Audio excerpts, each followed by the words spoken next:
Boa noite. Hoje é um dia importante para o Brasil Paralelo. Se você já nos acompanha, sabe que somos uma iniciativa que se dedica ao esclarecimento de ideias e ao amadurecimento do debate na sociedade.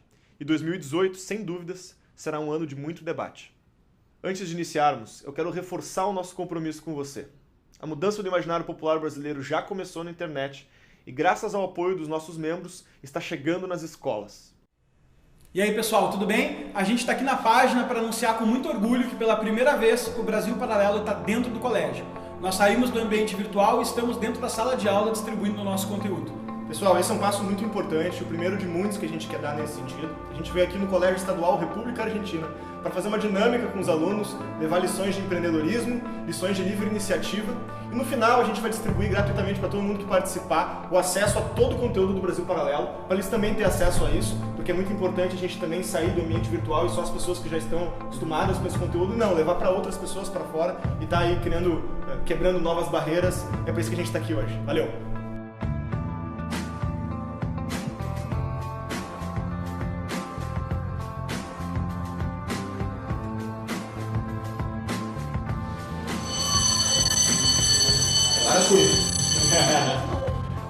Disrupção. O que é disrupção? Interrupção do curso normal de um processo. Interrupção do curso normal de um processo. Eu tenho certeza que tem duas pessoas aqui que cada uma delas tem um talento, cada uma delas tem um negócio que é bom e se juntar, se complementa e faz alguma coisa melhor do que os outros estão fazendo na rua. O cara que consegue buscar o sucesso é o cara que consegue identificar onde é que tem um grande problema que ele pode resolver. Se tu tá trabalhando para alguém em algum momento da vida, tu não tá trabalhando pro cara, tu tá trabalhando para ti. Tu tá trabalhando para conseguir ali uma brecha, para aprender alguma coisa, para juntar um dinheirinho, para fazer qualquer coisa que seja importante naquele momento da tua vida. Porque se tu trabalha para ti mesmo, cara, o que tu vai fazer? O que é desistir? O que significa desistir? Tu chegar em casa e dizer, não vou fazer mais?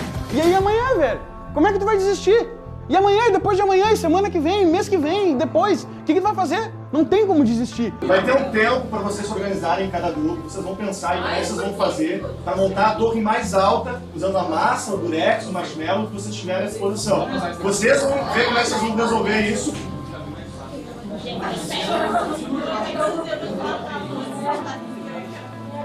Eu não vi ninguém me perguntar sobre o tempo.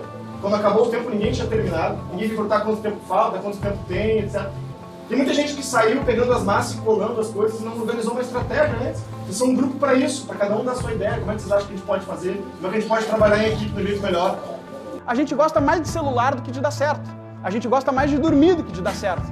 A gente gosta mais de deixar para amanhã do que de dar certo. É só real. Vou ter uma de sabor. A gente aqui teve a oportunidade de fazer um teste. Vocês já viram como é que funciona, já viram qual é o caminho que dá para fazer, qual é o caminho que não dá. A ideia dessa dinâmica é a gente simular como é que vai funcionar lá fora quando a gente quiser ter um negócio, quando a gente quiser ter um grupo. Aí o guru, quando ele não aguentava mais, tirou ele lá de baixo. Olhou pra ele e falou assim, ó. O cara falou assim, o que tu pensou quando tava lá embaixo? Ele nada, queria sair de lá. Ele falou assim, quando tu quiser ter sucesso, tanto quanto tu queria respirar embaixo da água, ok. Aí a gente vai conversar de novo. Quebrou o negócio, eles não desistiram, montaram de novo e ainda assim tiveram a torre mais alta como foi no grupo.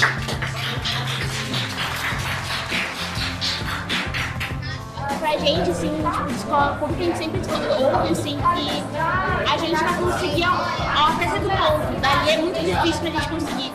Mas a gente vai acreditar em nós mesmos, a gente vai ver se a gente quer, ter a garra, ter o foco, a gente consegue. Sabe? Eu comecei a pensar no que eu queria e eu vi que há muito tempo atrás eu pensava em 1000 coisas que hoje não tem nada a ver comigo, que eram exatamente por um padrão. Hoje eu tenho uma vontade de trabalhar com coisas totalmente diferentes, coisas que vão me fazer bem, coisas que eu quero pra mim. Obrigado pela confiança e pelo investimento em nosso trabalho. Continuaremos contando com seu apoio. Lembrando que o Brasil Paralelo não recebe e nunca receberá dinheiro público.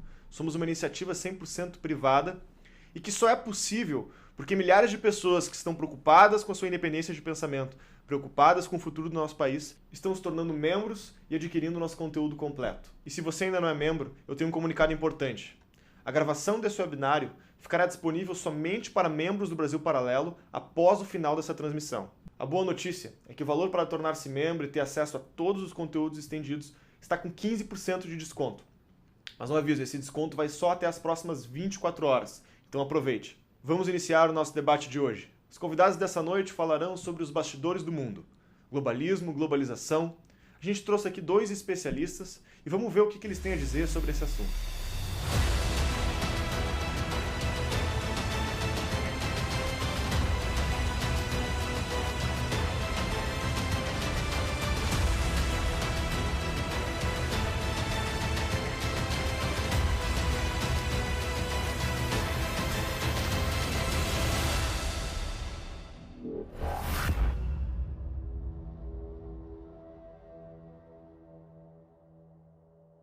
Boa noite, sejam bem-vindos ao webinário do Brasil Paralelo. E hoje falaremos sobre o assunto que é os bastidores do mundo. Falaremos sobre globalismo. E hoje temos a honra de receber, com muita alegria, esses grandes nomes da intelectualidade brasileira, que é o professor Olavo de Carvalho e o professor Paulo Roberto de Almeida. Olavo de Carvalho é filósofo e jornalista, foi premiado no Egito e na Arábia Saudita por ter uma obra inédita da biografia de Maomé pela Embaixada da Espanha, nos seus ensaios sobre o filósofo Ortega Garcés. Recebeu distinção honorífica na Ordem Nacional do Mérito da Romênia e é apontado como pai da nova direita no Brasil. Com mais de 50 livros publicados, foi best-seller em 2014, quando vendeu mais de 300 mil exemplares do título O Mínimo que Você Precisa Saber para Não Ser um Idiota. Após ter recebido visto americano por habilidades extraordinárias, mora na Virgínia, onde leciona na sua escola online de filosofia. Olavo de Carvalho, seja bem-vindo. É um prazer estar aqui com vocês. Do outro lado, temos o professor Paulo Roberto de Almeida, doutor em Ciências Sociais, mestre em Planejamento Econômico e Economia Internacional. Formou-se em Ciências Sociais pela Universidade de Bruxelas, diplomata de carreira desde 1977. Exerceu diversos cargos na Secretaria do Estado de Relações Exteriores e em embaixadas e delegações do Brasil no exterior. Publicou mais de uma dezena de livros individuais, organizou diversas outras obras, participou de dezenas de livros coletivos e assinou centenas de artigos em revistas especializadas. Paulo Roberto de Almeida, seja bem-vindo. Muito obrigado, é um prazer estar aqui. Gostaria apenas de acrescentar que eu não me considero nem de direita nem de esquerda, eu sou apenas um racionalista ou um liberal que tenta me ater a preceitos empíricos, ou seja, pesquisa fundamentada em dados reais e, a partir daí, expor as melhores políticas públicas para o Brasil. Perfeito. Vamos iniciando, então, com o nosso debate. E, para começar, a gente vai começar com uma questão que gera muita dúvida. Lembrando que o objetivo aqui é a gente esclarecer as pessoas, principalmente as pessoas que são leigas em relação a esse assunto da globalização, que tem sido muito falada. E para iniciar, um termo que muitas pessoas acabam gerando alguma confusão, eu queria começar com o professor Olavo. Qual a diferença de globalismo e globalização? Bom, aí nós precisamos recordar um livro clássico, que é Mainsprings of Civilization, do Huntington, não Samuel Huntington, mas eu acho que o avô dele, Ellsworth Huntington, onde ele assinala algumas poucas constantes na história humana. E duas delas são, primeiro, o crescimento populacional, que nunca parou de crescer, e segundo, a aproximação e esses processos, vamos dizer, de incorporação e de absorção de grupamentos menores e maiores. Então, esse seria o primeiro sentido da palavra globalização. À medida que a população cresce, se expande, as comunidades políticas elas também crescem. O segundo ponto aí é a noção, vamos dizer, de império, que perpassa também toda a história humana, como eu assinalei no meu livro Jardim das Aflições, que é em grande parte o estudo sobre a ideia de império. Você vê que nos últimos 2000 anos, 2000 anos e tanto, uma constante obsessão na história ocidental é a formação dos impérios. Os impérios se fazem sempre com ambições globais, chegam até um certo ponto e depois se desfazem. Todos eles baseados, inspirados de algum modo no modelo do Império Romano, que foi um grande empreendimento globalista também. Agora, no sentido corrente, nós falamos mais em globalismo e não apenas em globalização, ou seja, nós passamos de um processo histórico mais ou menos natural e constante para um plano determinado. Esse plano surge, até onde se sabe, com Cecil Rhodes, o fundador da Rodésia, o atual Zimbábue, que pensava já a ideia de um governo global e um dos meios que ele inventou para realizar isso era formar jovens intelectuais capacitados a desenvolver esse plano, produzir diagnósticos, etc, etc. Essa ideia inicial do Cecil Rhodes, ela foi se ampliando, e eu acredito que ela conquistou assim, praticamente todas as megafortunas do globo. Se você acompanha as reuniões do grupo Bilderberg, você vai ver que todos ali estão mais ou menos de acordo com a ideia de uma política centralizada, global, dentro da ideia geral de uma sociedade administrada. E esse é o ponto. Você vê no Brasil, praticamente não há lei que seja votada no nosso parlamento que não venha, de algum modo, pronto de centrais globalistas. Ou vem diretamente da ONU, ou vem dessas grandes fundações que promovem esta onda globalista. Mas também não podemos esquecer que isso não acontece só no Ocidente. O Islã, quando ele nasce, ele já nasce com a ambição global. A ideia de tornar o mundo um imenso califado, ou seja, unificar o mundo sob a bandeira do Islã. Esse é um plano constante, isso aí tem mais de 1000 anos. E, por fim, nós temos, vamos dizer, o movimento comunista surge com ambições globais. O próprio lema, trabalhadores de todo mundo unidos, né? Já mostra essa ambição globalista do movimento comunista. É uma constante também. Se bem que, às vezes, esse programa globalista se expõe de maneira explícita, às vezes, dialeticamente, usando o contrário, usando movimentos nacionalistas. Quando se trata de você minar, por exemplo, um determinado poder imperial para facilitar o avanço comunista, os comunistas adotam, às vezes, um discurso nacionalista, localista ou patriótico, mas ainda isso é um movimento dialético, isso ainda está dentro do projeto global. De modo que nós temos hoje esses 3 grandes projetos globalistas. O primeiro, centralismo, pode ser simbolizado pelo grupo Bilderberg, o segundo, pelo movimento comunista, que não terminou, ele passa por metamorfose, hoje está muito esquisito, mas ainda é o mesmo movimento e com as mesmas pessoas. E terceiro, o projeto islâmico de expansão mundial, que hoje está alcançando um sucesso extraordinário através, vamos dizer, da imigração maciça, da imigração forçada.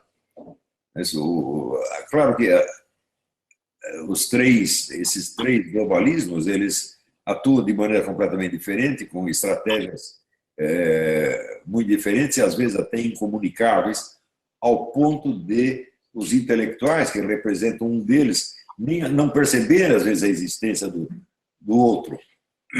No Ocidente, muito se discute essa questão da imigração, mas a gente vê que quase todos os formadores de opinião que se manifestam a esse respeito, seja contra ou a favor da imigração em massa, eles desconhecem a bibliografia islâmica a respeito, não têm ideia de que o Islã é um plano de governo global. Eles desconhecem isso completamente. Sem esse fator, então você está vendo o efeito, mas você não está vendo o agente, a identidade do agente, né, por trás disso. De modo que essa situação, nós temos esses 3 grandes globalismos.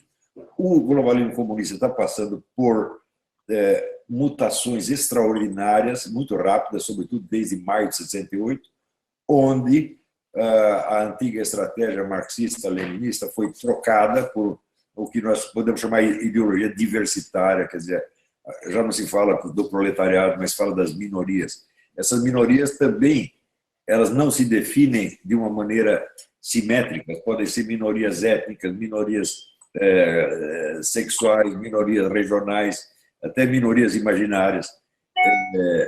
E isso tudo, evidentemente, complica muito o panorama e dificulta a comparação dos 3 globalismos. Acho que é isso, por enquanto. Passo a palavra agora, então, ao professor Paulo Roberto de Almeida. A diferença, então, de globalismo e globalização. Muito bem, muito obrigado. Eu vou começar distinguindo conceitualmente, historicamente, ambos os termos ou ambos os conceitos, não é? A globalização é um fenômeno bastante conhecido por sociólogos, economistas, historiadores. Ela é praticamente secular ou mesmo milenar, não é? Ela se acelerou em diversas ondas desde os grandes descobrimentos, as aventuras marítimas do início do século XVI, e veio se firmando desde então em ondas sucessivas. Primeiro tivemos os pactos coloniais, que reduziram os países a colônias das potências imperiais existentes na Europa Ocidental no início do século XVI. Depois tivemos guerras, conflitos globais, digamos assim. Uma segunda onda de globalização, a da Belle Époque, foi interrompida pela Primeira Guerra Mundial. Tivemos 70 anos de socialismo, ou seja, de contestação a integração econômica mundial sob o prisma das economias de mercado, e desde o final do socialismo, digamos, a partir do início dos anos 90, nós temos uma terceira onda de globalização, que não é necessariamente uniforme, porque ainda temos autocracias, ainda temos países periféricos ou semidependentes, mas temos, de toda forma, uma ausência, digamos, de contestação filosófica à economia de mercado, pelo menos no plano dos conceitos. Mesmo a China, teoricamente comunista ou socialista ainda, ela adere plenamente, e talvez até mais do que o Brasil, aos princípios das economias de mercado, não é? Mais do que certas economias supostamente capitalistas como o Brasil, que são claramente intervencionistas, não é? Mas, enfim, nós temos, então, um processo impessoal, que é o da globalização, ele é objetivo, ele é independente de outras forças políticas e sociais, pois a globalização ela é conduzida ao nível essencialmente micro, ou seja, por iniciativa de indivíduos e empresas, inventores, inovadores, empresários, aventureiros, missionários, intelectuais ou quaisquer outros atores de quaisquer países e de origens sociais muito diferentes. Esses indivíduos, essas empresas, transcendem as suas circunstâncias locais ou nacionais para projetar-se além fronteiras, mundialmente ou até universalmente, graças aos próprios instrumentos, processos e mecanismos criados, deliberadamente ou não, pela globalização, ou seja, os meios de comunicação, de informação, que ultrapassam hoje as barreiras nacionais, os limites fronteiriços, e eles são feitos basicamente por indivíduos privados, ou seja, inventores, inovadores, ou até entidades institucionais com objetivos universalistas, não é? Empresas multinacionais ou mesmo nacionais que transmitem, transferem, vendem, oferecem os mais diferentes tipos de bens e serviços, mas, sobretudo, oferecem ideias junto com esses bens e serviços, conceitos, propostas para uma maior integração entre as pessoas, entre as empresas, entre as instituições públicas e privadas. Essa é a globalização. Já o globalismo eu vejo como um conceito novo, que foi criado com motivações deliberadamente políticas para caracterizar, seja um movimento ou um processo, equivalente, de certa forma, aos outros ismos que existem no cenário intelectual ou conceitual do mundo moderno. Por exemplo, o socialismo, o feminismo, o altermundialismo, o nacionalismo, quem sabe até o próprio capitalismo, ainda que o capitalismo seja também um fenômeno econômico-social totalmente objetivo, impessoal, incontrolável, correspondendo apenas a uma determinada forma de organização das forças produtivas, baseado em empresas privadas, produzindo bens e serviços para mercados de massa, e também baseado em relações de produção, baseadas no trabalho assalariado e no contratualismo direto entre os trabalhadores e os empresários. Como é que eu vejo o globalismo nessa diferenciação? Eu vejo como uma tentativa de algumas forças conservadoras ou de direita para rejeitar a sensação de perda de soberania nacional que é feita em prol da globalização. A globalização significa essa perda de soberania total sobre os mecanismos econômicos, sociais, de transmissão de ideias, de intercâmbio entre pessoas, porque ela é um fenômeno que passa independentemente da vontade ou do desejo dos governos nacionais ou dos estados, não é?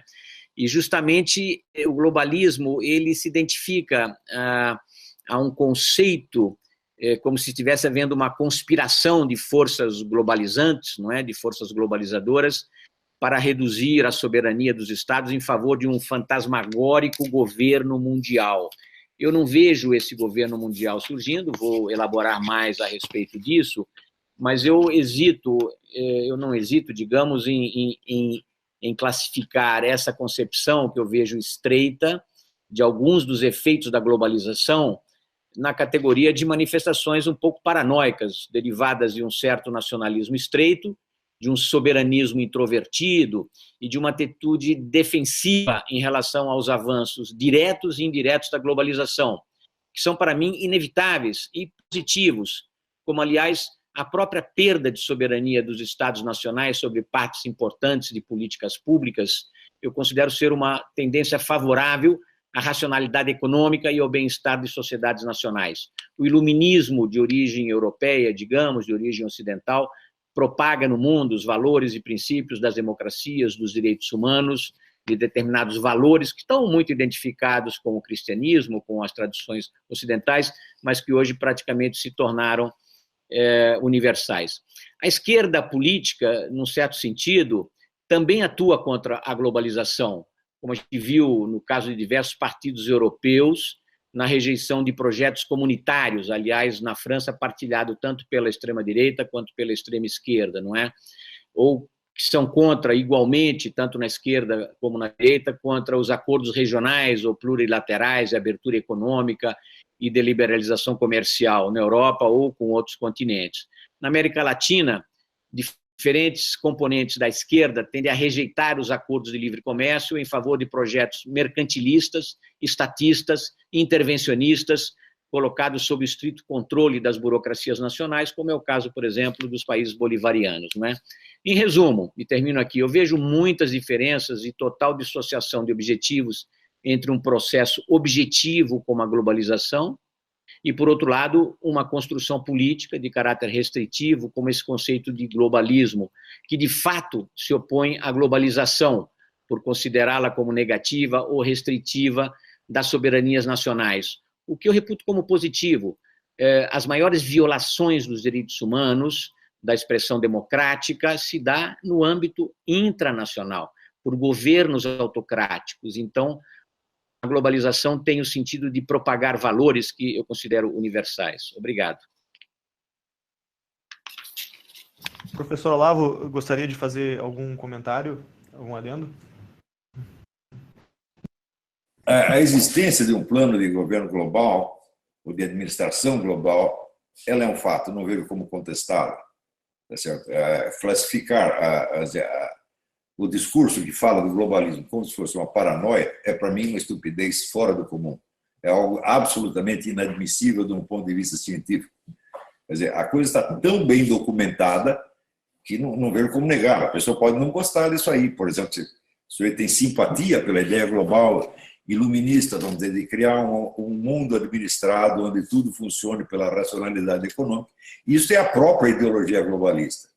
Tá certo? E ou nós vamos estudar os fatos, ou nós vamos partir para um discurso ideológico e dizer que ideológico é o oposto.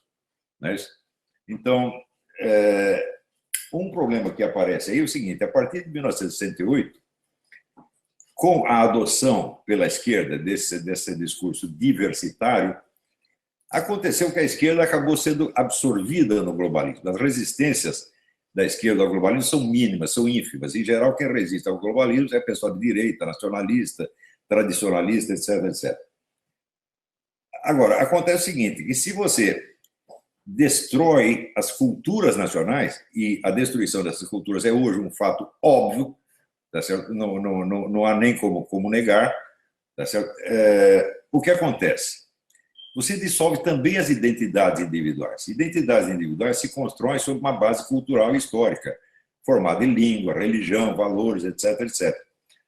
Se você anula tudo isso aí, todo esse apego das pessoas ao seu passado histórico, à sua tradição, seus hábitos, costumes, valores, língua, etc, etc, e cria apenas uma administração global, onde tudo é decidido pelo critério econômico, acontece o seguinte: a economia passa a ser o único fator regulador da sociedade, acima da cultura, da religião, dos valores, dos hábitos, etc, etc, etc. Ora, isso é altamente conveniente para todas as megafortunas mundiais. Então, acontece que, na medida em que a esquerda mundial hoje luta pela imigração, pelo negócio das minorias, etc, etc, ela está servindo ao projeto globalista, sabendo ou não. Tá certo? Então, este fenômeno que nós estamos vendo hoje de uma esquerda elitista, a esquerda é sempre a favor de projetos que vêm da elite, tá certo? E de uma elite internacional, opondo-se, vamos dizer, à maioria popular. Você tem uma esquerda elitista e uma direita populista. Este é outro fato também que está acontecendo diante do nosso nariz, e não temos como negar. Não é isso? Então, de fato, globalização, como disse o Paulo Roberto Almeida, é um processo normal. Isso acontece desde que o mundo é mundo, desde o início. É o que está no livro do Huntington, né? Mas que existe um projeto globalista, ora, é só ler o livro do Carroll Quigley, Tragedy and Hope, está tudo explicado lá. Ou acompanhar as reuniões do grupo Bilderberg, o livro do Daniel Stulhinson, que o Grupo Bilderberg, não há como negar isso aí. Quer dizer, você esconder o processo, esconder que é um processo político, tá certo? De inspiração, de fato, iluminista, racionalista, ou seja lá o que for, né? E que isso está sendo aplicado, é só você ver a simultaneidade com que as leis são promulgadas no mundo inteiro. Onde vem? Aqui vota-se uma lei, sei lá, contra você dizer certas palavras ou olhar certas pessoas, etc. Isso é aplicado desde da Conchinchina até o Paraguai. É simultâneo. Ora, se não existe uma força política internacional sustentando isso, isso é impossível. Nós vamos partir aqui para evitar de cair na chamada teoria da conspiração, nós vamos cair na teoria das meras coincidências. Tudo acontece porque sim, ninguém faz nada, ninguém toma decisão, o que é uma coisa inteiramente absurda. Não faz o menor sentido. Vamos lá. Obrigado, professor Olavo. Bom, já iniciamos aí com um bom debate. Vamos prosseguindo para a próxima pergunta, agora iniciando pelo professor Paulo Roberto de Almeida. De onde vem essa ideia de globalismo e qual é a origem dessa pauta? Por que a gente está falando disso, afinal de contas? Muito bem. Eu já considerei o globalismo uma construção relativamente artificial, de certo modo atendendo a objetivos políticos. Ela tende, essa conceituação de globalismo, a restringir, a constranger, a fazer retroceder a globalização, que eu considero um processo positivo para a humanidade.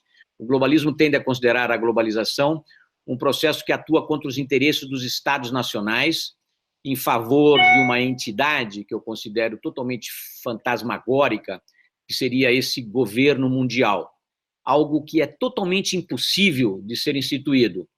Uma vez que nós vivemos, desde Westfália, pelo menos, no século XVII, e pelos próximos séculos, até onde a vista alcança, a gente vive sob o domínio dos Estados nacionais, independentes e soberanos. Essa realidade não vai se extinguir rapidamente, nem no futuro previsível. A Carta da ONU, que começa falando nós, os povos das Nações Unidas, para por aí mesmo, nesse prólogo, e todo o resto se destina a Estados-membros. Ou seja, estamos falando de uma organização internacional que se refere a Estados-membros e que não tem independência própria para implementar nenhum governo mundial. Ela depende para qualquer resolução que ela aprove, depende do consenso da maioria dos seus membros ou do não veto dos países membros do Conselho de Segurança, né? Então, esse nacionalismo estreito, essa afirmação mesquinha de interesses nacionais, essa defesa exacerbada de uma concepção estreita desses interesses ou sua projeção exterior, foram e são responsáveis ainda hoje pela maior parte das guerras e dos conflitos militares e até pela repressão das liberdades democratas. Foi em nome do nacionalismo, do expansionismo, do militarismo, tivemos 2 grandes conflitos globais no século XX, como tivemos grandes conflitos interestatais no século XIX, né?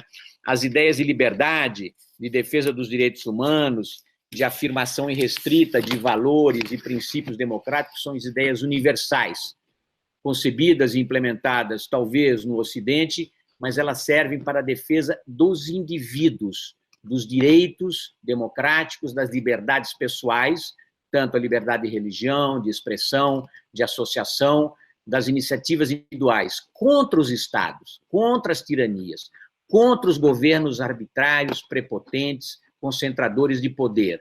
Eu vejo a globalização justamente como um processo criado e desenvolvido ao nível micro, ou seja, por indivíduos e empresas, ao passo que as forças da antiglobalização são geralmente de nível macro, ou até de caráter intergovernamental.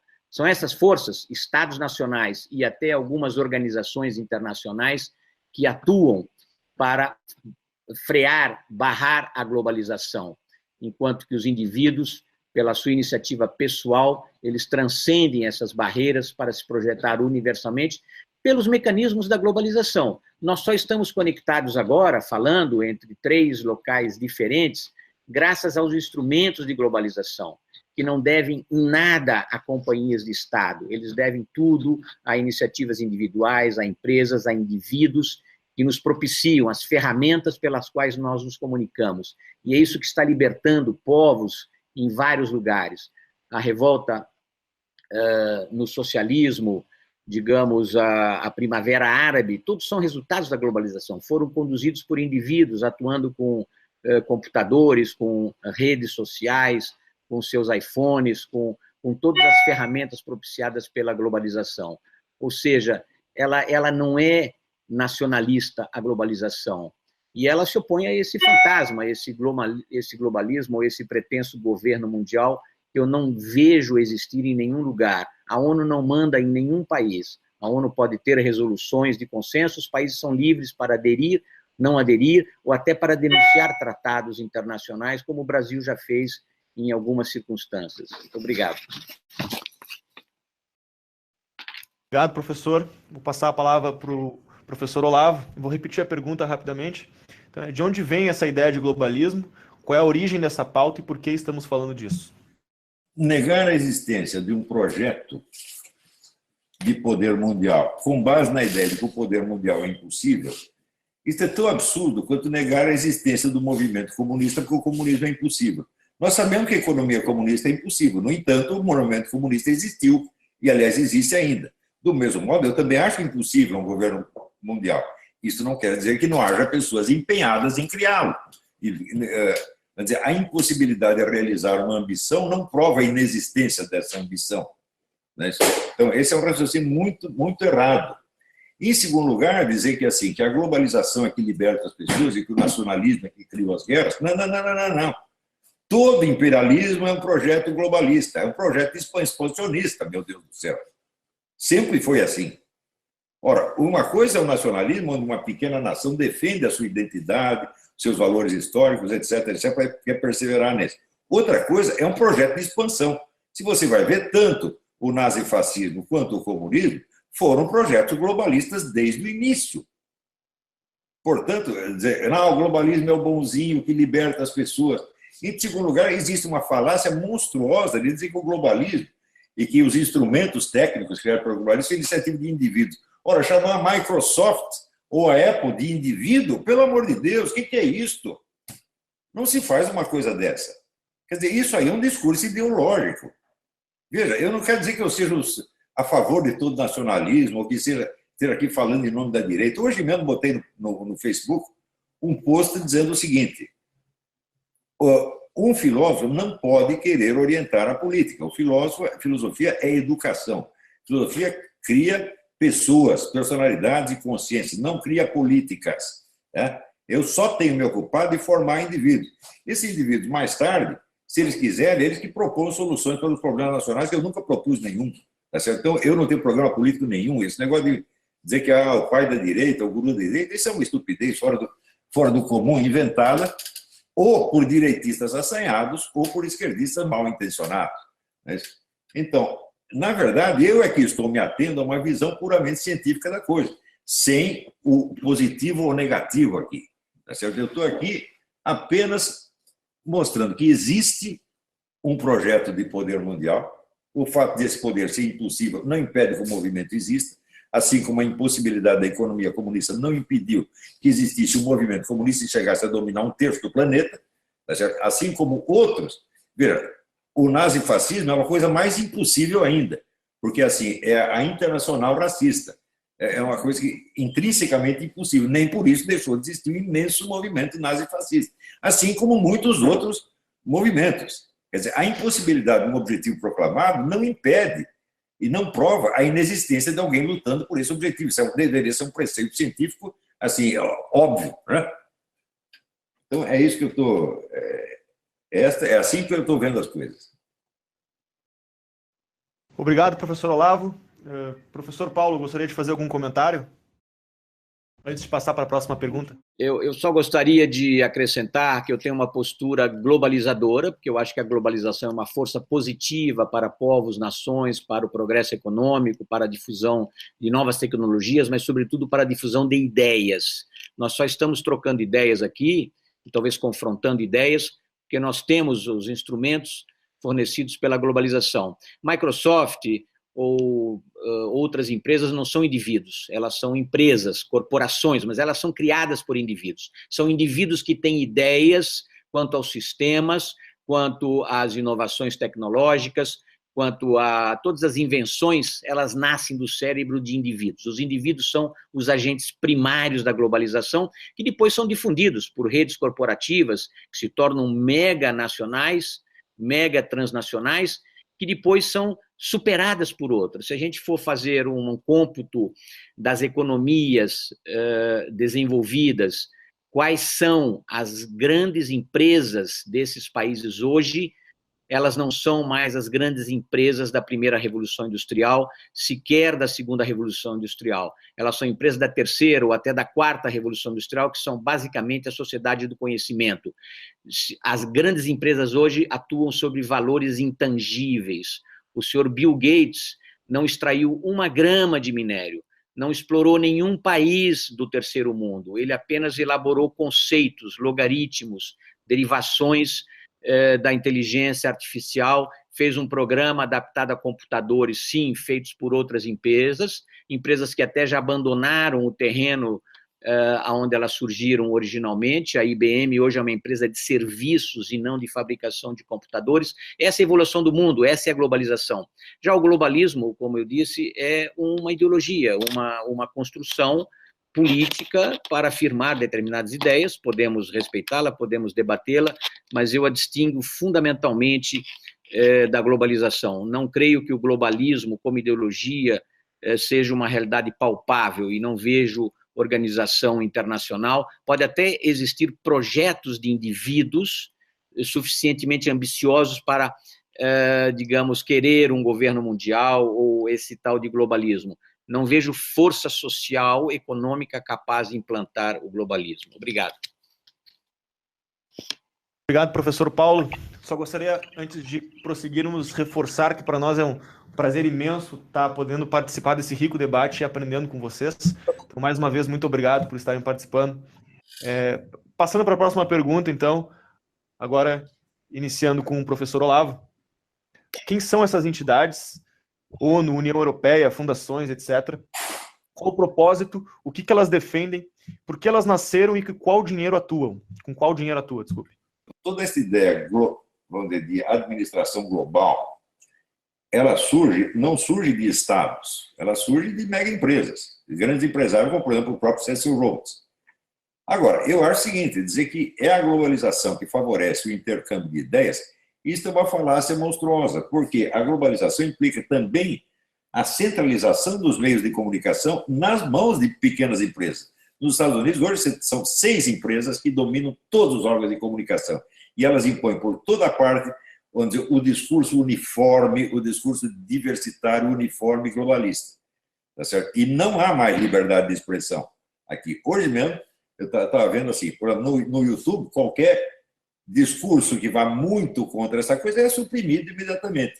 Você vê, outro dia, o presidente da Hungria fez um relatório mostrando os efeitos malignos da imigração em massa no seu país. Isso foi censurado pelo YouTube. Ora, o que é censurado pelo YouTube é censurado no mundo inteiro. Então, em vez disso favorecer o debate de ideias, isso favorece o controle das ideias. E isso é uma coisa que todo mundo sabe, todo mundo percebe no dia a dia. Qualquer usuário do Facebook percebe que há um critério globalista e diversitário, ou seja, juntando a ideologia das grandes empresas com a ideologia da esquerda de 68, tá certo? E que o critério de seleção é baseado inteiramente nisso.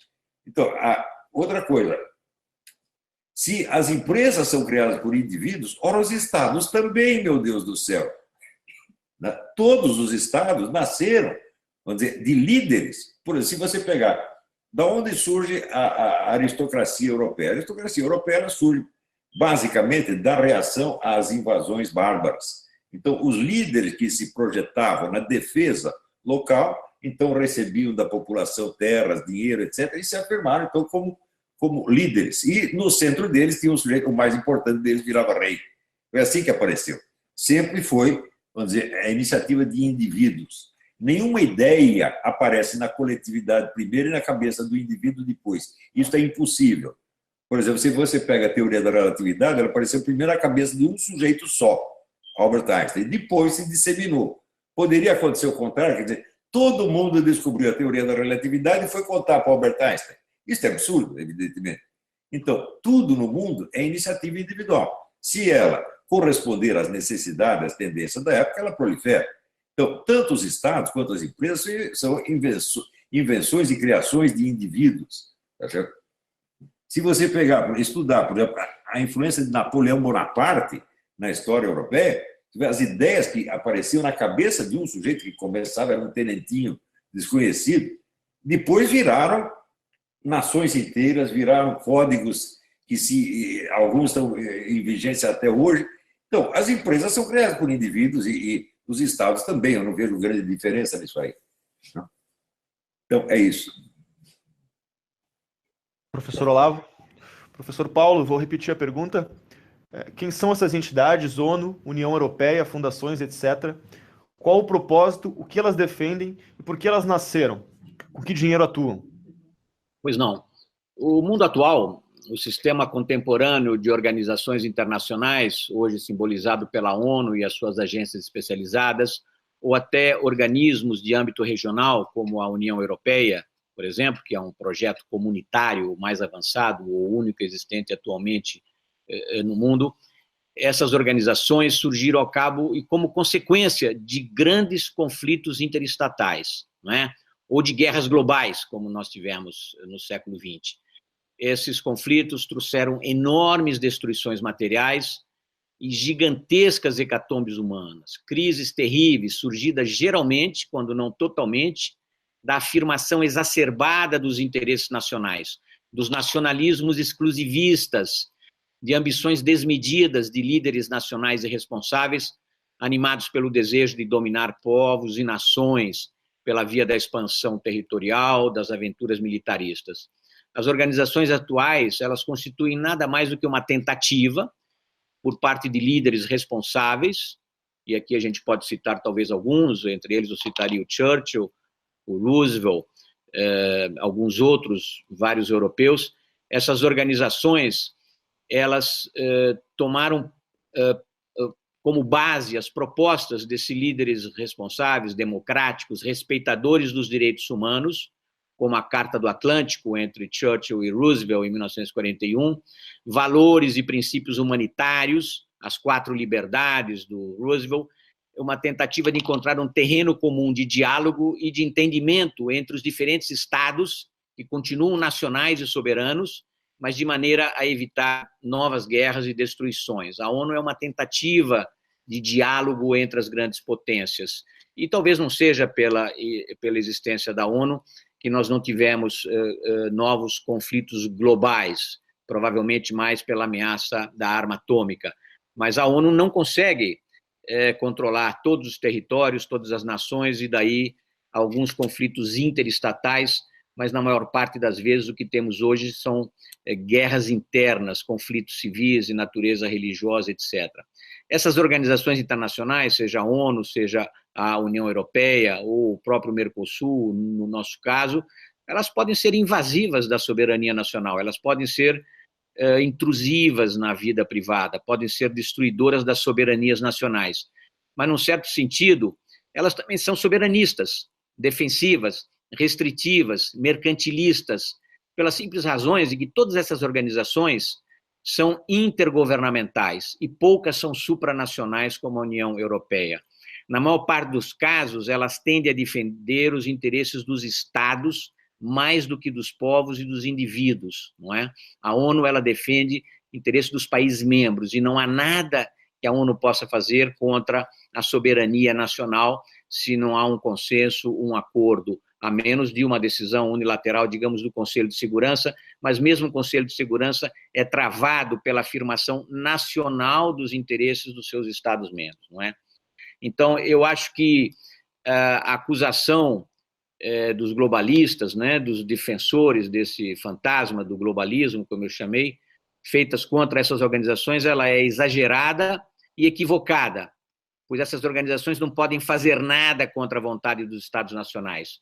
Do que é prova maior a ação ou a falta de ação do próprio Conselho de Segurança Nacional em relação aos piores conflitos ocorridos nos teatros regionais desde o surgimento da ONU, notadamente o conflito no Oriente Médio, que persiste há 70 anos, como também a Guerra do Vietnã ou outros conflitos existentes nesses países, não é? Nós tivemos, desde sempre, muitas guerras civis, e a ONU não pôde interferir em guerras civis na Ásia, no próprio Oriente Médio, na África, conflitos interestatais, diferentes situações de violações de direitos humanos conduzidos por tiranos nacionais, por ditadores, não é? E contra os princípios democráticos em quase todos os continentes. Nenhuma dessas graves violações conseguiu ser obstada, impedida pela ONU. A ONU vem depois colocar o seu band-aid na forma dessas operações de peacekeeping, não é? Raras vezes a ONU teve operações de peacemaking, como na Guerra da Coreia ou na República do Congo, ao início dos anos 60, quando da descolonização pela Bélgica, né? Essas organizações internacionais, que são consideradas globalistas e governo mundial pelos adeptos desse globalismo, elas nasceram justamente em função desses conflitos, das guerras globais.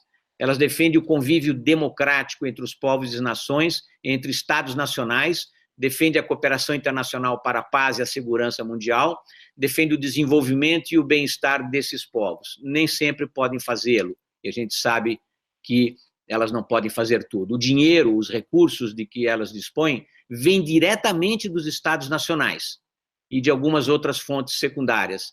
E essas organizações são, portanto, dependentes dessas dotações.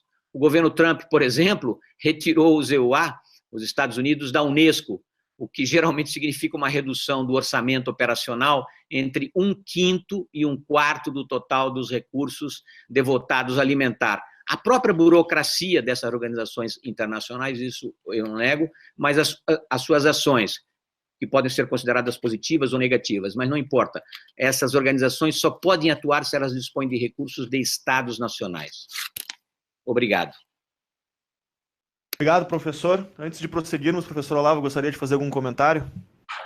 Bem, eu observaria o seguinte, que nós raciocinarmos em termos de organização, aqui você tem uma organização internacional, aqui você tem um Estado nacional, só serve para confundir as coisas, porque todas as ações vêm, vamos dizer, de iniciativas individuais ou grupais, ou seja, de seres humanos.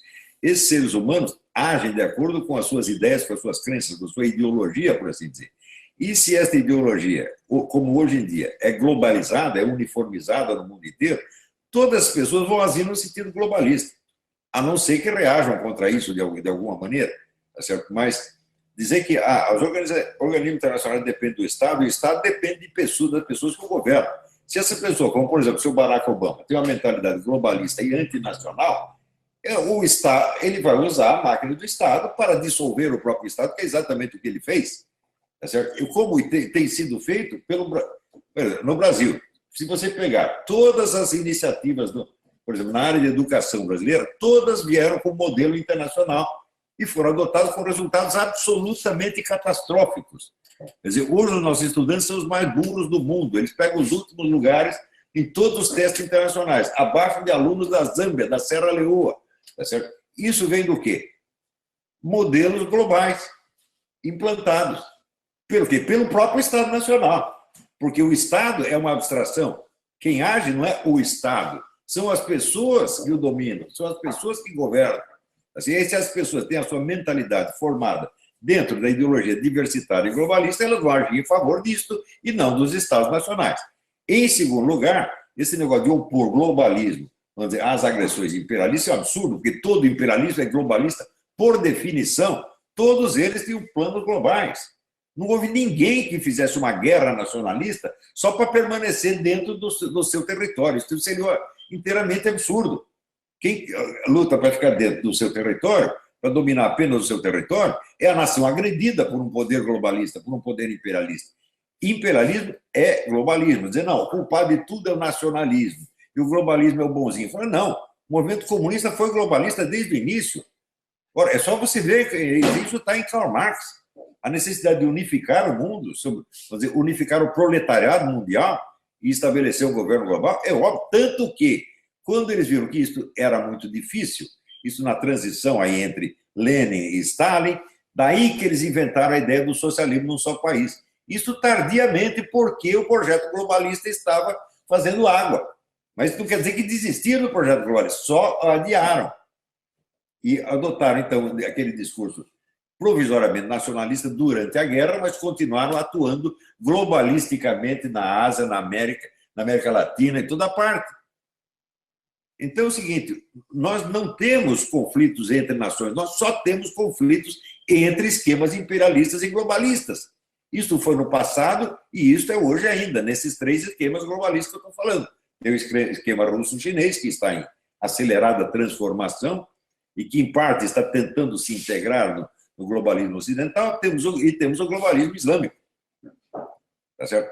Então, todo conflito de grandes proporções é conflito entre globalismos, não são, assim, nacionalismos exacerbados. O nacionalismo exacerbado, ele pode ser usado, às vezes, como discurso, como o Stalin usou. Ele até renovou, veja, colocado no poder por um movimento globalista, ele usa até a expressão mãe Rússia para despertar no povo, usar as emoções nacionalistas ainda residuais que pudessem restar ali. Mas a política ainda era globalista. Então, só há grandes conflitos na esfera global, na esfera do globalismo e dos imperialismos. Tá certo? Lançar a culpa nos nacionalismos, como, por exemplo, hoje a Polônia reage contra, vamos dizer, a invasão global, sobretudo a invasão islâmica. A Polônia é imperialista? A Hungria é imperialista, por acaso? Não faz o menor sentido. Eles estão reagindo contra um poder global. A existência desse poder global é um fato.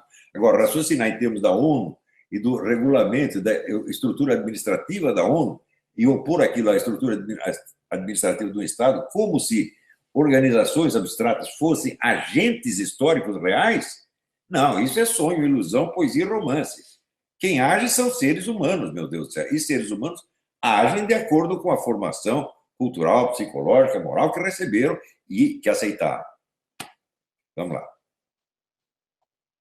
Obrigado, professor Olavo. Vamos seguir adiante, então, o nosso debate. A próxima pergunta, eu começo com o professor Paulo, que é, com diferentes agentes... Perdão, repetindo. Como diferentes agentes se comportam nesse jogo de interesses? Estados Unidos, Rússia, China, economias emergentes, Islã, etc. A palavra está contigo. Obrigado. Veja, esses agentes, entre aspas, são muito diferentes entre si. Estamos falando aqui, de um lado, de 3 estados soberanos, Estados Unidos, Rússia e China, que são totalmente diferentes entre si, sob qualquer critério que se examine, e, de outro lado, dessa categoria difusa de atores que são arbitrariamente agrupados nessa categoria de economias emergentes, a qual o Brasil supostamente pertenceria, aliás, desde muitos anos, não é? Cada um desses países, ou mesmo dessas economias emergentes, possui certamente interesses nacionais, que não são necessariamente convergentes entre si, e na maior parte do tempo são bastante opostos entre si, como parecem ser, por exemplo, os objetivos nacionais dos Estados Unidos, da Rússia ou da China. Quanto aos emergentes, é uma categoria muito difusa que não permite sequer falar de jogo de interesses, pois eles não jogam num tabuleiro comum, eles são muito diversos, pelos seus objetivos nacionais, pelos seus níveis de desenvolvimento, pelas suas culturas, religiões, etc.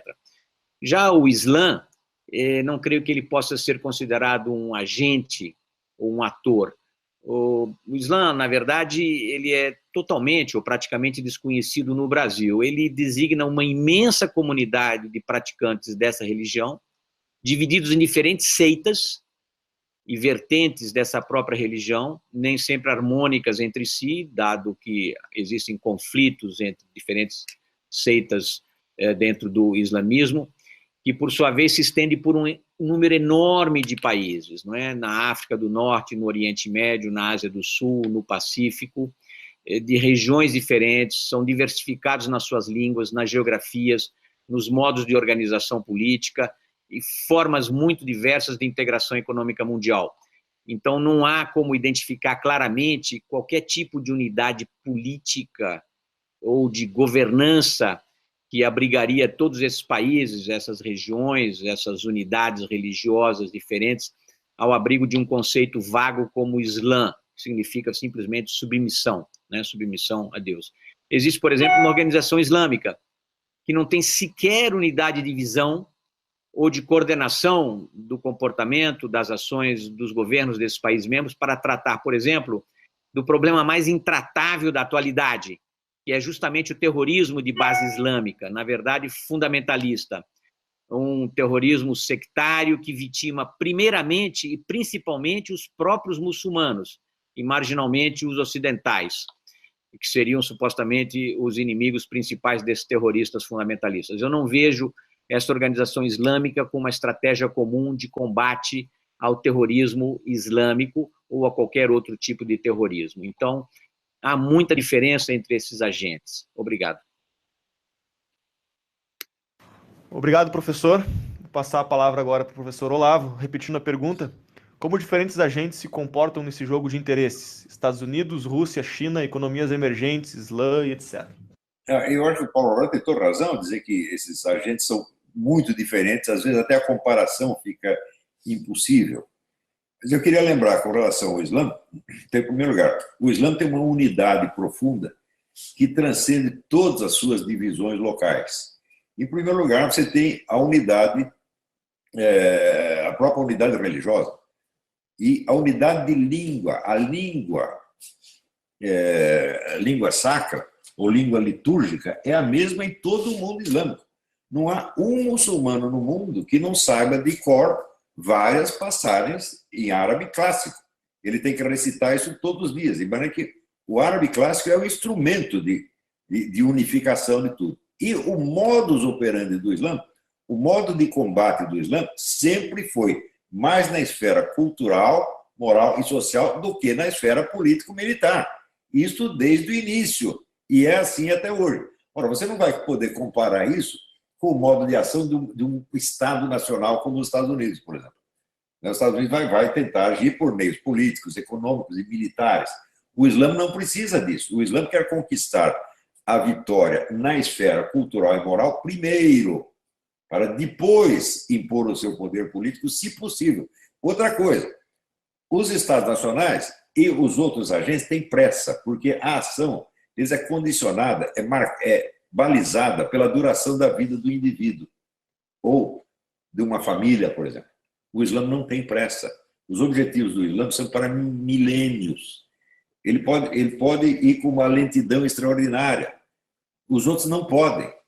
Então, não tem nem como comparar os modos de ação.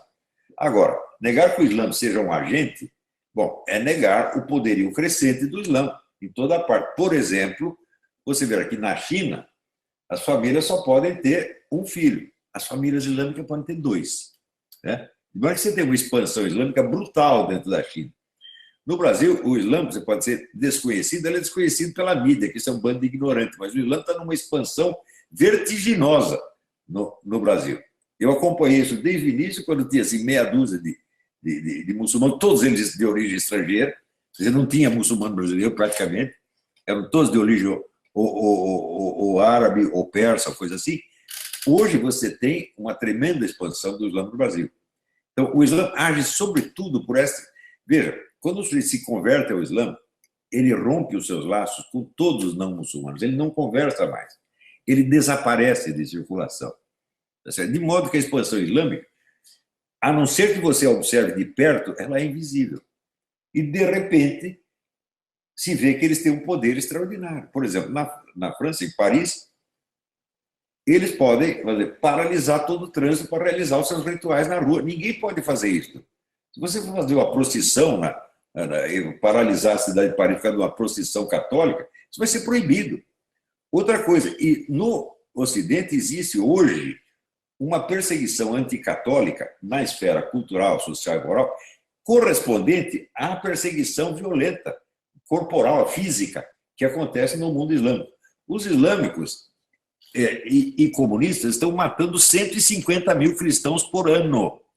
Isso é um estudo feito pelo Michael Horowitz, que não é nem cristão e nem islâmico, que é um judeu, é o melhor estudioso da coisa. Ele disse, são 150 mil mortes por ano.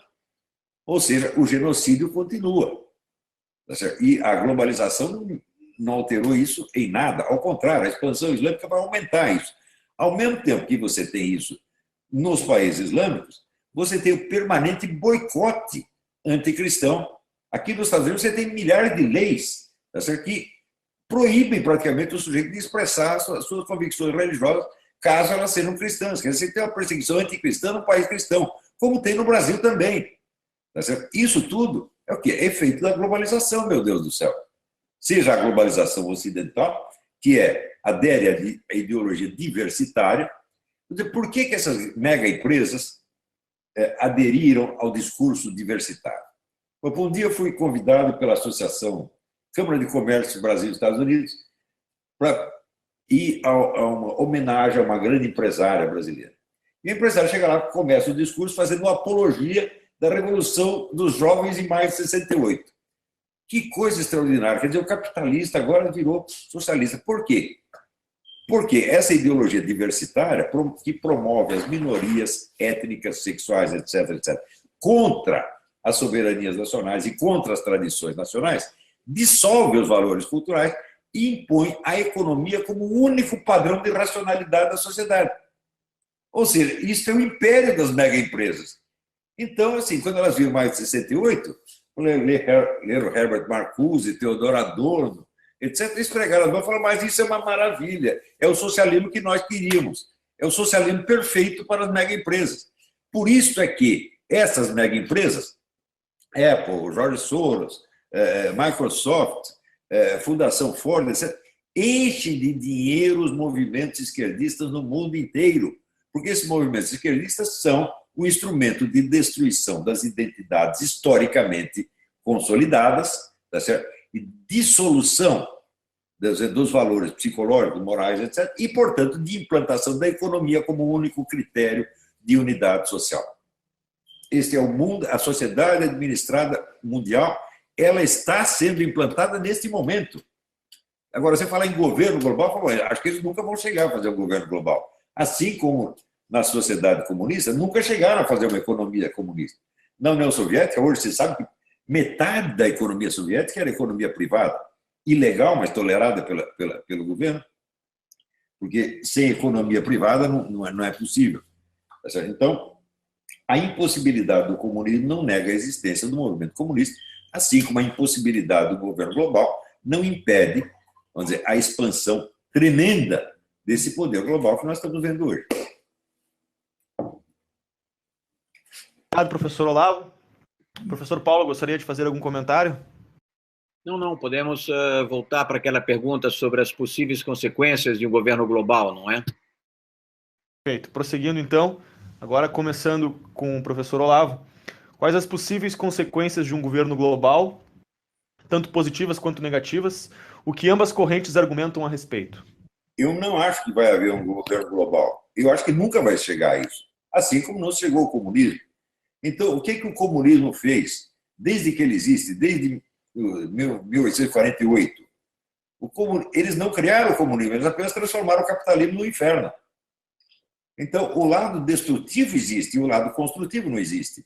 Ou seja, não vão conseguir consolidar um governo global, mas estão conseguindo destruir culturas nacionais, destruir identidades nacionais, e destruir identidades nacionais é destruir identidades pessoais. Identidades familiares, apegos locais, tradições, etc. Veja, o homem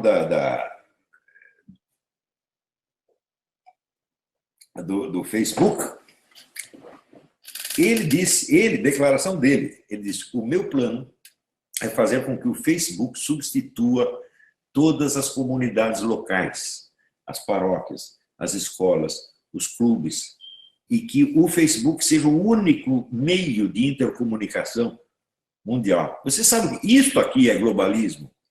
Isso não está na esfera de governo, tá certo? Isso é uma dissolução da sociedade e criação de uma nova sociedade que só se comunica por meio eletrônico, onde não há mais identidades pessoais. Você tem apenas átomos humanos soltos, cada um num computador, tá certo? Vivendo fora das suas tradições religiosas, morais, etc., e vivendo para uma vida que é voltada apenas para objetivos materiais e condicionada inteiramente pela economia. Ou seja, finalmente é a vitória. Isso é a vitória final do capitalismo, né? A economia é tudo. O resto não existe. Este é o globalismo, isso já está sendo implantado. Com você em governo global, não precisa chegar ao governo global. Então, eu digo, eles não vão construir governo global nenhum, mas vão destruir muita coisa pelo caminho, exatamente como o comunismo fez. Obrigado, professor Olavo. Vou refazer a pergunta mais uma vez agora para o professor Paulo. Quais as possíveis consequências de um governo global, tanto positivas quanto negativas? O que ambas correntes argumentam a respeito?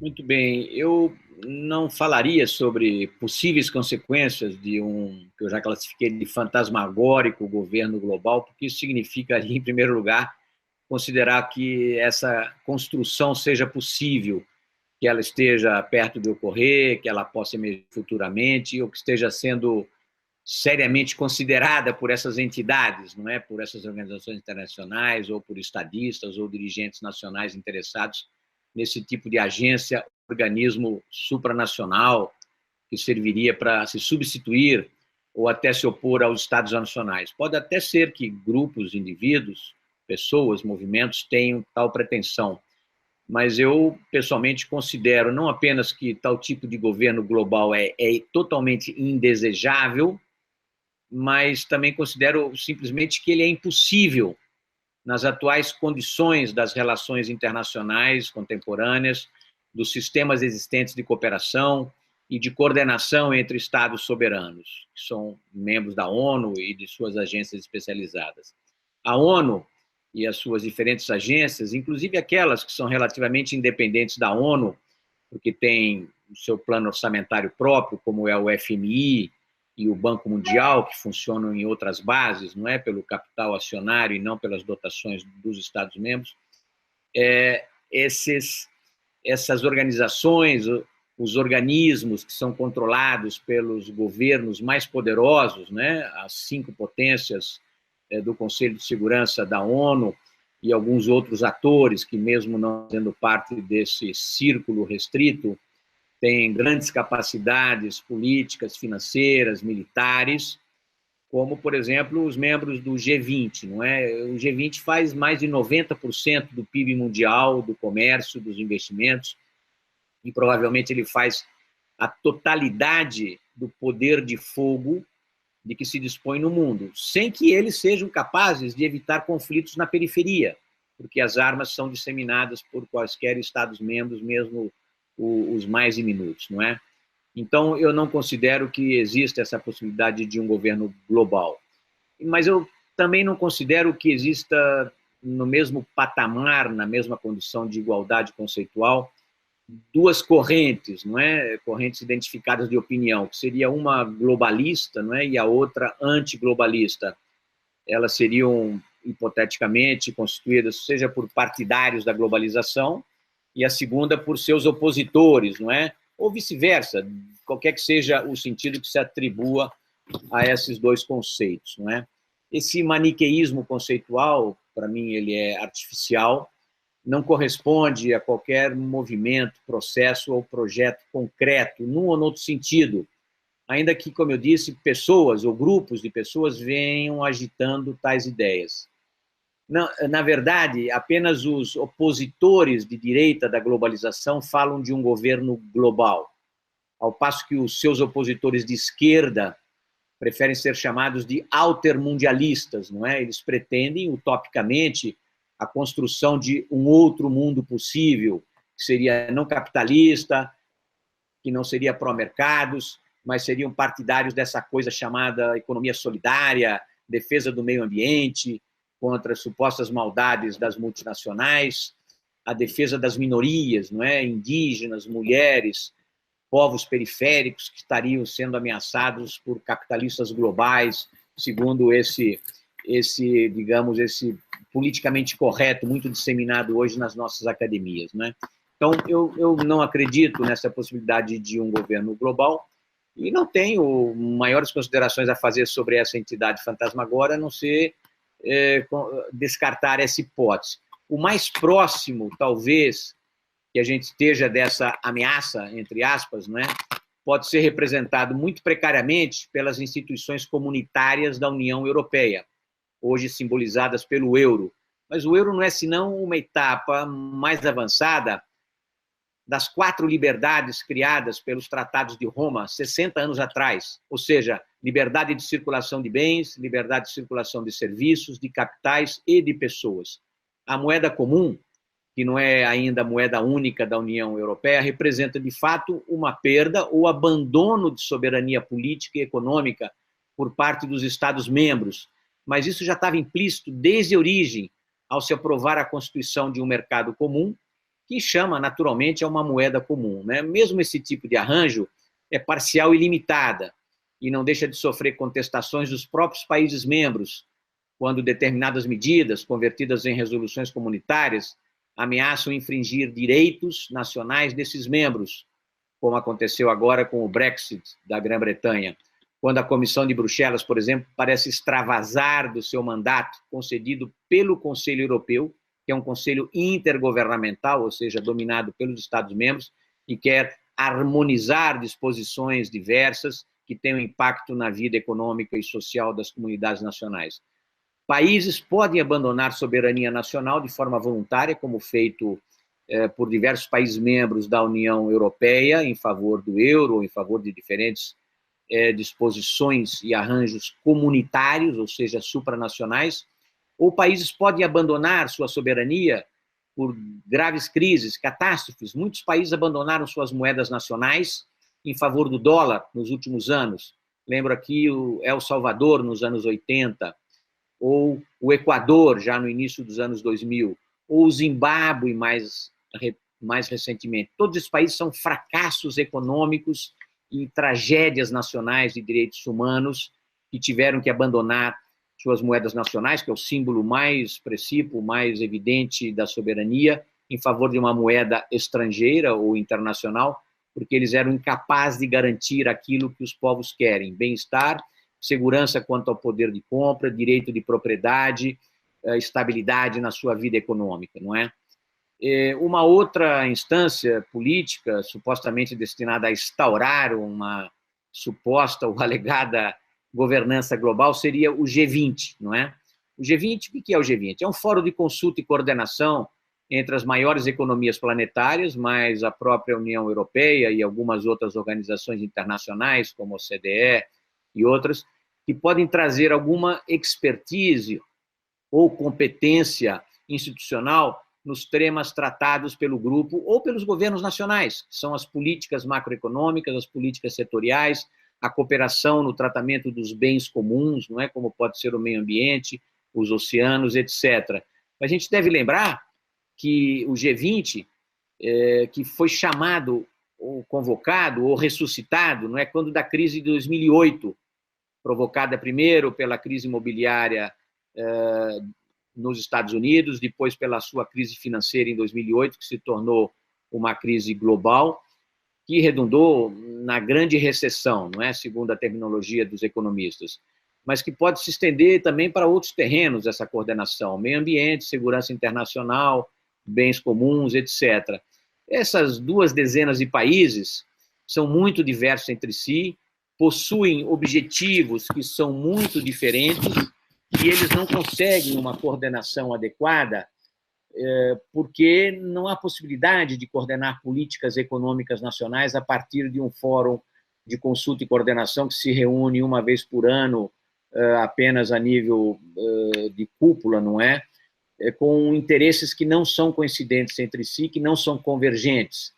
Então, esse suposto grupo global, o G20, está, digamos, a uma grande distância, anos-luz de distância de qualquer perspectiva de governo global. Nós estamos condenados ainda a viver num regime de estados soberanos, e não há nenhuma outra garantia maior aos estados soberanos do que a própria ONU. Obrigado. Obrigado, professor. Professor Olavo, gostaria de fazer algum comentário? Eu acho que o Paulo Roberto tem toda a razão ao dizer que esse governo global não é apenas indesejável, como impossível. Assim como o comunismo também é indesejável como impossível, mas isso não impede que exista um movimento, uma tendência nesse sentido, que atua, sobretudo, na esfera cultural e moral, desfazendo culturas inteiras, desfazendo tradições milenares e deixando vamos dizer, um vazio, um vácuo mental que é substituído apenas pela economia, que se torna o árbitro final de todas as coisas. Tá certo? Isso já é um processo global, que não afeta, por exemplo, não afeta o mundo islâmico, lá eles não entram. Tá certo? E a Rússia também está se defendendo contra isso. Tá certo? Mas em todo o Ocidente isso já é aplicado. Você tem uma uniformidade. Por exemplo, os programas educacionais do mundo inteiro vêm prontos da ONU, meu Deus do céu. E esse programa privilegiam não a educação, a formação intelectual das pessoas, mas a formação do cidadãozinho perfeito da nova ordem mundial. Quer dizer, que é diversitário, feminista, gaysista, etc. Tudo isso é imposto de maneira uniforme em todo o mundo, praticamente. Tá certo? Então, o globalismo existe sob a forma desta ação. Alguns falam num governo global, tá certo? Mas não precisa chegar ao governo global. Assim como o comunismo não precisou se realizar para ele fazer todo o estrago que fez. O importante não é o final proclamado, não tem importância. O que importa é o que você está fazendo realmente. E o que está sendo feito realmente é uma uniformização cultural, moral e psicológica do mundo, criando, então, hordas de átomos soltos, tá certo? Enlouquecendo essa juventude toda, impondo, por exemplo, esses programas de educação sexual na infância, que estimulam a atividade sexual das crianças, assim, tornando praticamente idiota. Outro dia eu vi um documento, uma moça que fez um depoimento, mostrando o que é uma universidade brasileira hoje. Só se fala de sexo e expressão de ódio, é só isto. São todos o pessoal que está com QI 12 já. Isso é no mundo inteiro. A destruição da educação mundial, eu lhe recomendo a leitura de um livro, chama-se The Deliberate Dumbing Down of America, a autora chama-se Charlotte Iserbyt. O livro é todo composto de documentos, de convênios internacionais firmados pelos Estados Unidos desde a década de 30 e que destruíram a educação americana. Os Estados Unidos tinham a melhor educação do mundo até que criaram um Ministério da Educação no governo Carter. Daí para dentro nunca parou de cair. Bom, no Brasil também, a destruição da nossa educação é um fato. E todos os programas são programas que são impostos por poderes internacionais. Então, o governo global não vai existir, mas nem por isso ele vai deixar, o movimento na direção globalista deixa de produzir os seus resultados letais. As vantagens econômicas talvez existam, mas eu acho que são duvidosas. Por exemplo, eu duvido que a adoção da moeda internacional pelo Zimbábue tenha melhorado os direitos humanos no Zimbábue. Duvido que isso aí tenha acontecido. Tá certo? Também, por exemplo, a China atualmente está disputando até uma liderança dentro do globalismo ocidental, do próprio globalismo ocidental, tá certo? Mas isso não está melhorando em nada a situação dos direitos humanos na China. Ao contrário, a perseguição aos cristãos continua, embora o cristianismo esteja em expansão também dentro da China. Não é isso? Então, por exemplo, eu acho que a destruição das religiões tradicionais do Ocidente, porque o Islã é intocável, tá certo? Já é a anulação de milhões ou bilhões de identidades pessoais, criando pessoas, vamos dizer, vazias de identidade e prontas a serem inteiramente definidas pelas necessidades econômicas dentro de uma sociedade totalmente administrada. Obrigado, professor Olavo. Vamos encaminhando, então, para a nossa última pergunta. Professor Paulo, o que devemos esperar como próximos passos dos antiglobalistas e dos possíveis globalistas, né? O nosso debate é muito democrático, amplo, com base em dados, em leituras, em percepções, mostrou que não existe aqui uma base conceitual adequada para definir esses próximos passos, não é? Porque nós não temos aqui uma base comum de entendimento, cada um tem a sua concepção sobre o que seja o globalismo, o que seja a globalização, a governança global ou o governo mundial. E quando a gente não tem uma definição muito clara, não é, do que sejam esses interesses nacionais, dos vários agentes do sistema internacional, a gente caminha para um diálogo que talvez seja de um impasse, não é? Pelo menos pelo que eu venho constatando até aqui. A minha compreensão do mundo atual, não é? ela é baseada em meus estudos, em minha experiência própria, minhas leituras de natureza econômica, política, e também a minha observação sobre esse desenvolvimento muito diferenciado, muito desigual dos países e regiões. É um fato, por exemplo, de que a América Latina era uma espécie de classe média no mundo até o meados do século passado, não é? Quando a Europa Ocidental, a América do Norte e alguns outros países dominavam a economia mundial, a Ásia e a África eram em grande parte colônias, a América Latina era uma espécie de classe média mundial, com independência há mais de 200 anos, e, no entanto, é claro e notório que a América Latina trocou de lugar com a Ásia-Pacífico nos últimos 50 anos, em crescimento do PIB, em agregação de valor, em comércio internacional, em finanças e investimento. O próprio mundo ocidental está perdendo paulatinamente a dominação sobre a economia mundial. O mundo norte-atlântico, que foi esse que dominou os países, as nações, a economia global nos últimos 5 séculos, está sendo substituído pela grande bacia do Pacífico, não é?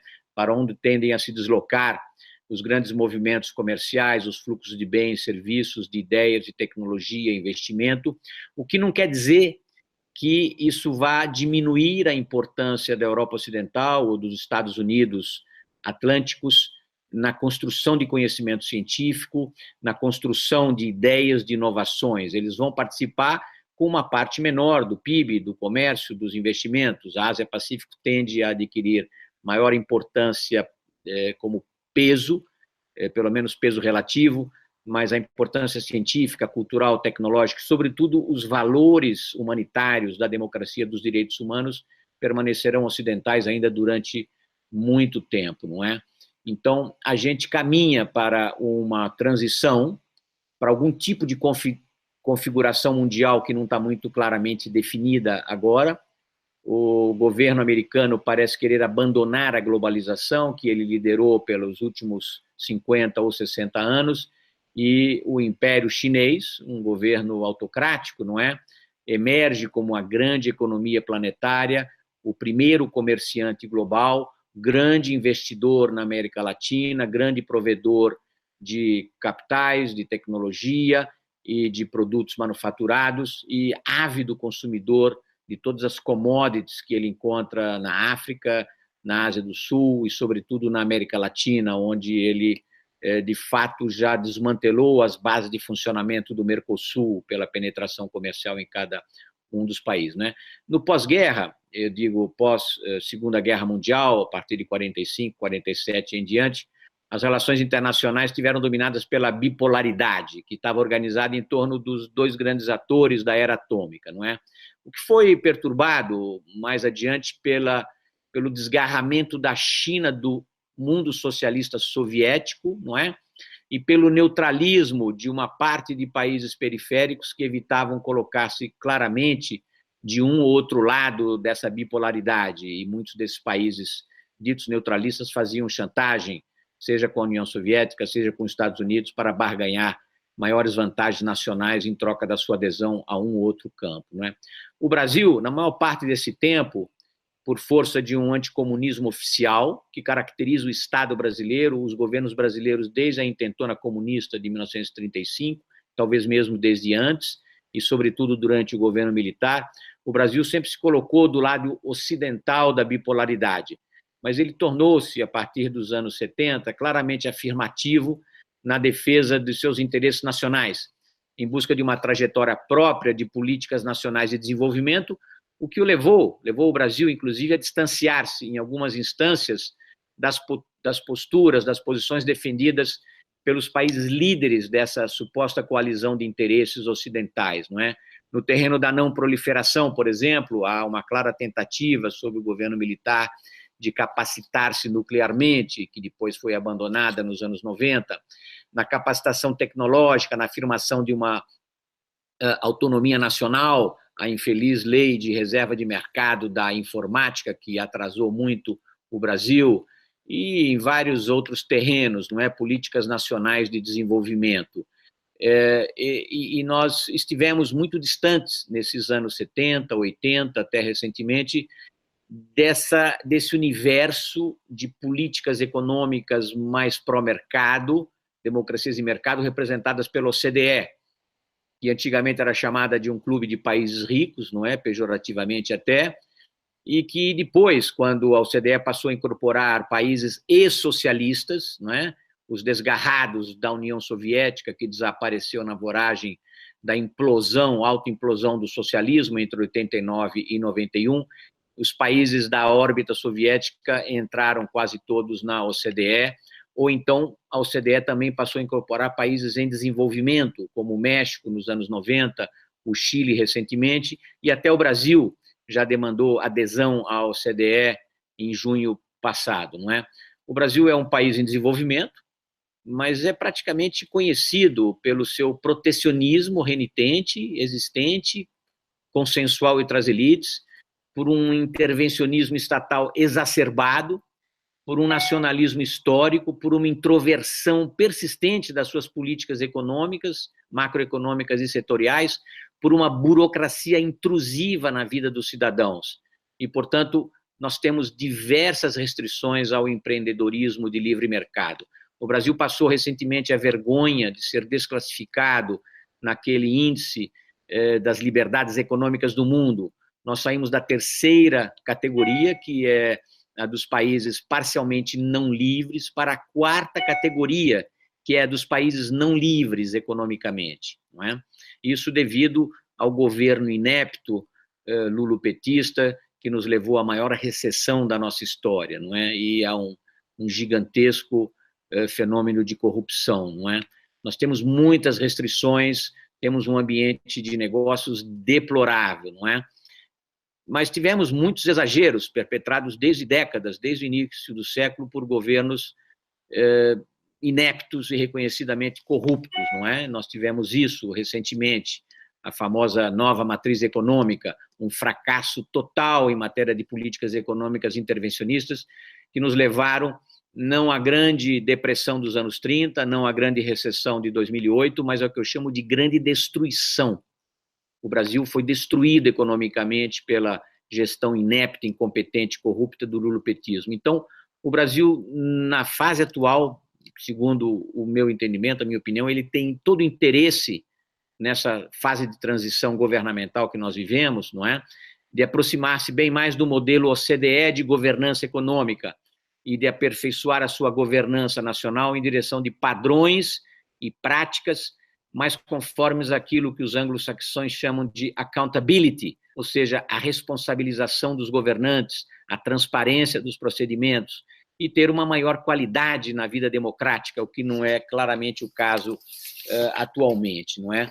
Por isso mesmo, depois de mais de uma década e meia de retrocessos institucionais e de deficiências de governança, estendendo-se por todas as áreas das políticas públicas, com uma expansão enorme dos níveis de corrupção política e até empresarial, eu tenho que o interesse nacional deve voltar-se agora para uma recomposição do seu sistema político, com reformas importantes na legislação partidária e eleitoral, por uma revisão fundamental das nossas políticas econômicas, no sentido da abertura econômica, da liberalização comercial, para uma maior disposição do Brasil de uma maior integração à economia mundial, ou seja, no sentido não do globalismo, mas da globalização.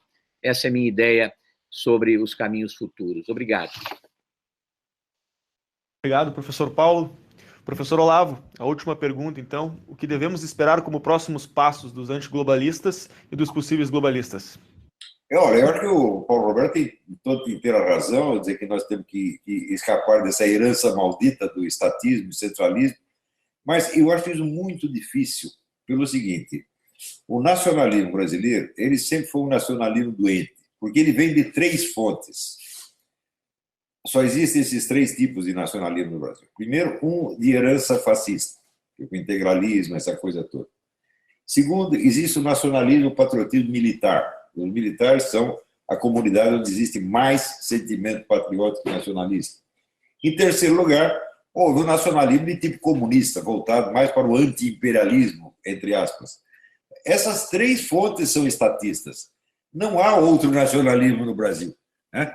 Então, ou inventamos um novo que nada deva a essas três fontes e que seja capaz, vamos dizer, de se afirmar de maneira adulta, correta, perante as realidades econômicas, como está aí propondo o Paulo Roberto, ou então nós vamos repetir os mesmos erros de sempre. Quer dizer, ou nós cedemos tudo à influência global, nós nos deixamos governar, né, pelos organismos internacionais, que vão decidir o que as nossas crianças vão aprender, o que nós vamos comer, o que nós podemos dizer não podemos, ou não podemos dizer, ou então vamos voltar à velha política estatista a pretexto de nacionalismo. Nós temos que sair desse impasse. Nós precisamos de um novo, por assim dizer, um nacionalismo esclarecido, um nacionalismo que seja capaz de fazer face às realidades da economia. E eu acho, assim, ainda hoje, a corrente mais sensata dentro da economia mundial ainda é a que saiu da economia austríaca, o von Mises, Hayek, etc. Quer dizer, em matéria de economia, os liberais têm razão. Isso não tem como negar que eles têm razão. Mas, por outro lado, o liberalismo no Brasil sempre foi globalista e internacionalista. E o nacionalismo é estatista. Ora, nós precisamos fazer uma combinação de nacionalismo na esfera cultural, moral, educacional, com a racionalidade liberal na economia. Esse é o problema. Agora, como fazer isso e, sobretudo, quem vai fazer isso? Eu sou meio contra discutir soluções ou nacionais ou globais. Nós temos que pensar o seguinte: nós não precisamos de soluções, nós precisamos de pessoas capacitadas, porque a esfera de ação humana é, na verdade, muito pequena. A capacidade do indivíduo humano é bastante limitada. Nós precisamos de muita gente agindo e nós precisamos, sobretudo, preparar novas gerações para que elas enfrentem esses problemas. Não a gente dar a solução pronta para elas. Eu tenho dedicado toda a minha vida à formação de jovens e tenho obtido excelentes resultados. Quer dizer, hoje você tem uma centena de intelectuais altamente capacitados que saíram dos meus cursos. Eu estou investindo toda a minha vida na educação desses jovens. Então, em vez de eu criar soluções, não, estou criando pessoas. As soluções eles pensam depois. Mas eu acho que o problema pode ser equacionado assim. Nós temos que nos livrar de um nacionalismo estatista para criar, vamos dizer, um patriotismo racional, economicamente racional. Para fecharmos, então, não sei se o professor Paulo gostaria de fazer algum comentário. Sim, muito obrigado. Eu concordo com o professor Olavo de Carvalho em que o nacionalismo é importante. Eu preconizaria um nacionalismo globalizador e não introvertido, não é? Na verdade, se a gente for considerar o mundo como ele o mundo ele é incapaz de dar ordens ao Brasil, a não ser que as realidades internacionais se impõem, não é? A penetração da China no Brasil se dá por fatores objetivos, produtos baratos e de maior qualidade.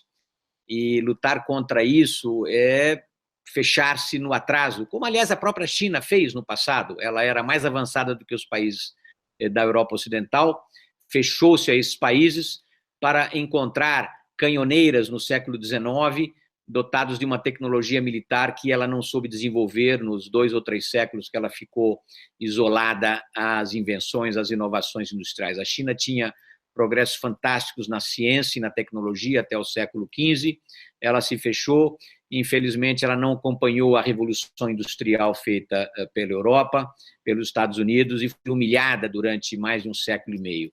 Hoje eu acredito que a China tem um papel positivo na economia mundial, deflacionista, ela oferece produtos baratos, impede a inflação de propagar-se pelo mundo, e ela é um grande investidor no Brasil, na América Latina, na África, construindo infraestrutura, evidentemente para alimentar a sua imensa oficina industrial, coisa que os europeus e os americanos fizeram um século atrás, 60 anos atrás, não é?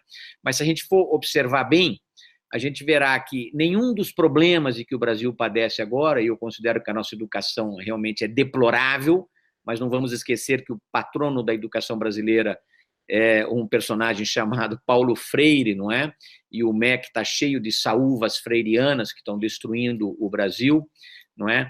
Todos os problemas nacionais, da fiscalidade, da previdência, da educação, do regime laboral, da tributação, todos são problemas feitos no Brasil, made in Brasil, que tem que ter soluções nacionais. Nós não seremos ditados pelo mundo, nós teremos que aproveitar lições do mundo. Por que a Ásia-Pacífica avançou? Porque ela cometeu menos erros do que o Brasil, do que a América Latina na área fiscal, monetária, cambial.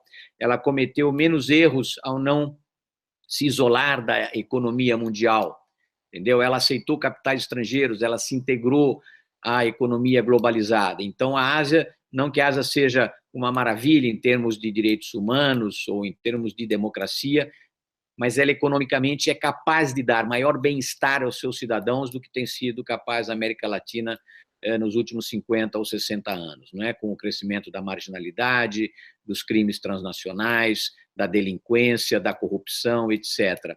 Então, os problemas nossos são nacionais. E o meu temor hoje é que, mesmo pedindo sua adesão à OCDE, que, como eu disse, é considerada hoje um clube de boas práticas, ou seja, uma governança econômica mais racional, mais conforme aos princípios da economia de mercado, não a economia austríaca, infelizmente, nós sabemos que o liberalismo pleno ele é impossível hoje.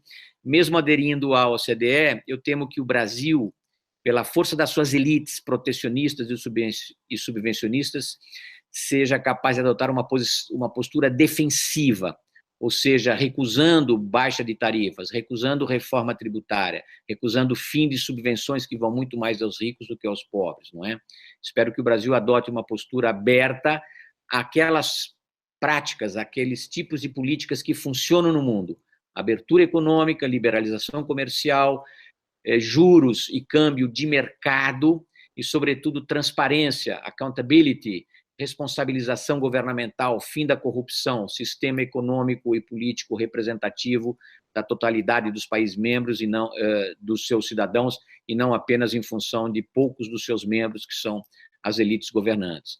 O professor Olavo de Carvalho, tem sido capaz, nos últimos anos, de ensinar muitos jovens. Eu me lembro de ter lido com imenso prazer o seu Imbecil Coletivo, não é? Aquilo fez despertar muita gente para o besteirol acadêmico universitário, esse gramscianismo acadêmico vulgar que ainda vigora na maior parte das nossas universidades, não é? Ele fez um imenso trabalho pedagógico educativo, espero que ele continue nisso. Nós nos distanciamos na consideração do globalismo ou da globalização, mas acho que a gente partilha do mesmo objetivo de fazer do Brasil um país desenvolvido, aberto, não corrupto, integrado à economia de mercado, tanto para si mesmo quanto para a economia global. Muito obrigado. Muito obrigado, professor. Muito obrigado, professor Olavo. Para a gente, vocês, na verdade, os dois professores participaram dos nossos documentários que a gente lançou em 2017. Lembrando que o objetivo do Brasil Paralelo é trazer o amadurecimento do debate na sociedade. Então, para nós é uma satisfação inenarrável poder ter organizado esse debate de alto nível, com dois gigantes aí. E, mais uma vez, eu queria agradecer ambos pela contribuição, pela disponibilidade. E é isso. Se alguém tiver mais algum comentário para fazer, e uma boa noite. Muito obrigado a todos. Foi excelente. Muito obrigado por essa chance. Eu tenho acompanhado o trabalho do Dr. Paulo Roberto faz anos, é uma pessoa pela qual eu tenho uma grande apreciação. Agradeço também as palavras gentis que ele dirigiu a mim. E estou às ordens de você quando for possível. Acho que o Brasil Paralelo tem desempenhado uma função extraordinariamente útil e benéfica para o Brasil. Obrigado, professor. Uma boa noite. Boa noite.